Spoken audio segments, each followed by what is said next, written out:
This is talking foreign policy, an internationalist perspective on Canada's role abroad. And today we will be discussing opposition to Canada's role in enabling Israel's genocidal siege and violence in Gaza. Over the past 6 weeks, Israel's killed more than 15,000 Palestinians, and the Canadian government has supported Israel in so many different ways in backing those genocidal policies. But amidst the horrors and Canada's backing, there have been huge mobilizations. There have been mass protests, many disruptions, direct actions. The most widely endorsed parliamentary petition calling for a ceasefire.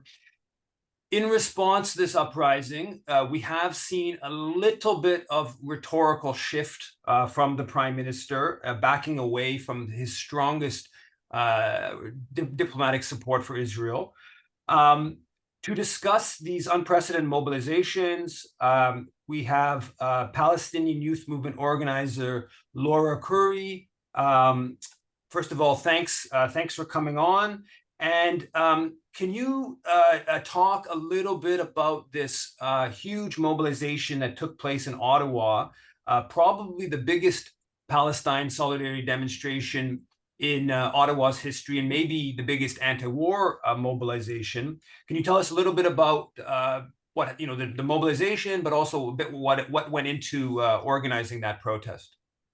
For sure. First of all, thank you so much for having me. What we've seen on Ottawa on Saturday was actually unprecedented. It was a historic march that we've never seen before in the history of Palestinian organizing, and some people have even said that it was unprecedented in terms of a mass movement coming to Ottawa in these big numbers. I mean, we had buses coming from all over Ontario and Quebec in big numbers, other than people driving and coming in. And this just comes to show that although there have been weekly protests in all of the major cities in Canada, the government has refused to listen to our demands. We've seen tens of thousands of people show up in Montreal, in Toronto, in Ottawa, and there's still a refusal.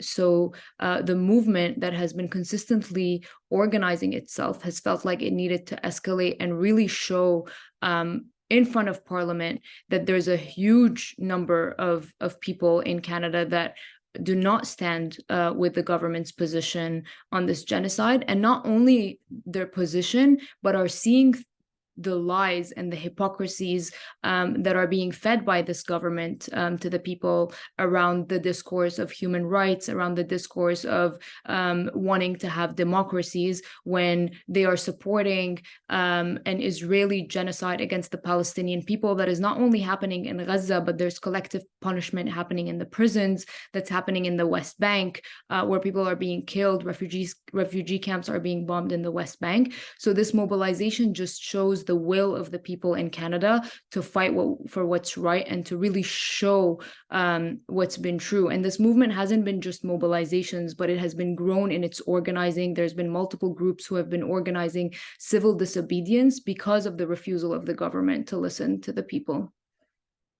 Yeah, well, that was one of the things I have to say. When I first heard that there was going to be the march on Ottawa, I was kind of a little skeptical of whether it would be a success, because there have been these massive demonstrations here in Montreal every weekend, and same thing in Toronto and other cities. And I was like, well, it's going to be difficult to get large number of people out in Ottawa and onto buses to go to Ottawa. But clearly, this was a success beyond. Maybe some people imagined it or hoped for it, but success far beyond what I expected. And people talking about 100,000 people. And if you look at the images from Parliament Hill, which is like full, and that's a huge area, and then you look at some of the overviews from other parts of the city, and I've seen some time lapse of the demonstration. It clearly was just an absolutely massive demonstration in a city, let's be clear, that is not known for massive demonstrations. But yeah, so also this was maybe somewhat of a culmination of all this different organizing. But can you also talk a little bit about, you mentioned it a bit, but there's been these biggest ever pro-Palestinian demonstrations in Montreal, biggest ever pro-Palestinian demonstrations in Toronto. And then also, and those are usually been on the weekends, but then also like sort of throughout the week, all these, direct actions, bridges, trains, party fundraisers, et cetera, et cetera. Can you talk a little bit about also so the 6 weeks of mobilization in other cities, in Montreal and other cities? Yeah, I mean, a lot of the government officials and even people on the streets had thought that this would dwindle really quickly, but what we've actually seen is that the people have gotten more angry, that they are that some people came with only the demand for a ceasefire, but those demands are widening. We're seeing people calling for the end of the occupation, for the end of the siege on Gaza, because as we all know, that this didn't start on October 7th. And a lot of the people are realizing that the lies that the media are trying to feed us are not true. And the more that we mobilize and show the truth, the more there's been repression and suppression of the truth, whether it's on campuses, whether it's by the politicians themselves or by the media. For example, CTV News just released a policy for their journalists to not use the word ceasefire and not use the word Palestine. And that suppression is because they are seeing that the movement is only growing and it's not dwindling down. Even after we saw a humanitarian pause, there was the largest march in Ottawa. And so people have even gone to civil disobedience because they have not been heard. That people have been showing up to MP offices, doing sit-ins at MP offices, blocking bridges. And these are tactics that are used in order to bring attention to the movement at large, and to show the politicians that business should not go as usual when thousands of Palestinians are being genocided who are civilians, where civilian infrastructure, including hospital, mosques, churches, residential buildings, are being bombed, and our government refuses to even call for a ceasefire, which is the minimum demand that we have. Because even if this war ends, and even before this war, Gaza has been under an illegal siege for over 17 years, land, air, and sea blockade, where nothing is allowed to enter Gaza. And it's going to be even more horrific after the war, where building materials are not allowed in. Now with the pause, there are aid trucks coming in, but that's not nearly enough for the 2.3 million people who are living in the Gaza Strip. And so this really shows that people are not just there to mobilize and showing up to protest, but they're taking initiative to escalate, because they don't accept that this continues in their name or or the elected officials speaking on their behalf. Yeah, the other element of, with all this sort of demonization in the media and the repression, and still that the protests are getting bigger and more bold and more disruptive is quite amazing. And so at the center of a lot, I mean, obviously many groups across the country, that are local groups in different cities and all kinds of longstanding groups, Canadians for Justice, Peace in the Middle East, Just Peace Advocates, Independent Jewish Voices, all kinds of, National Council Came Muslim, many different groups that are involved in these mobilizations. But one of the groups has been at the center, which is you're of course organizing with, the Palestinian Youth Movement, has been right at the center of these mobilizations. I know specifically here in Montreal. I think in Toronto as well, and in Ottawa, I believe, for the March on Ottawa. I'm not sure it's exactly the same in every city, but can you just tell us a little bit about the Palestinian Youth Movement, a bit about its sort of views, a bit of its organizing tactics, organizational structure, whatever? For sure. So the Palestinian Youth Movement is mainly made up of Arab and Palestinian youth. We believe in the role of the youth in bringing about change and building mass movements. We are organized in about 14 cities between Europe and North America, where we have chapters set up, and they've been leading this fight for freedom, this fight for liberation in the diaspora for the last 10 years. And we've been building on this momentum.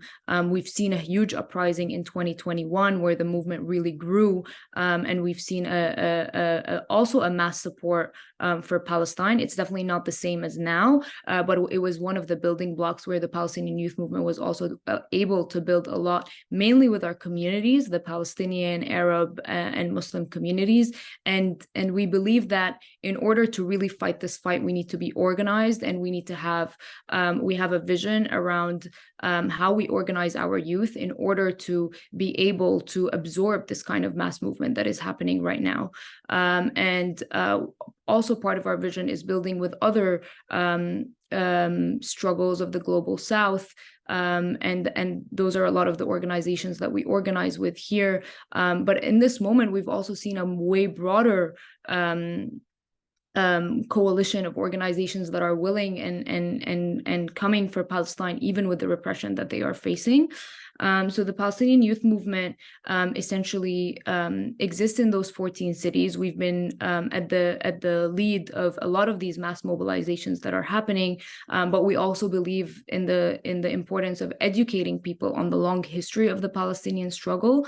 Our views stand for the full liberation of Palestine, for the right of return of all of refugees, because a lot of us who are organizing in the Palestinian Youth Movement are actually descendants of refugees, of prisoners, etc. And we see that we have an active role to play in the struggle. Not only are we in solidarity with the Palestinian people, but a lot of us are the Palestinian people who have been directly affected by Zionist settler colonialism. And we also believe in the freedom of all of our prisoners, and we always center our prisoners as a central part of our struggle, because they have been leading the fight for freedom, and they have been imprisoned because they are calling for freedom. And so this is a short introduction about the Palestinian Youth Movement. Well, people should certainly be putting the Palestinian Youth Movement on their radar. PYM should be, of course, very saluted for these amazing mobilizations and the organizing work. And anyone who's been involved in organizing knows, sometimes the mobilizations are really big and you think it just started yesterday, but in fact, there's lots of work that goes behind the scenes to doing these mass demonstrations and mobilizations. So thanks a lot, Laura, for coming on to Talking Foreign Policy. This was very inspirational amidst these horrible times. At least there is this great resistance, particularly the great work of Palestinian Youth Movement. Thank you. Thank you very much for having me.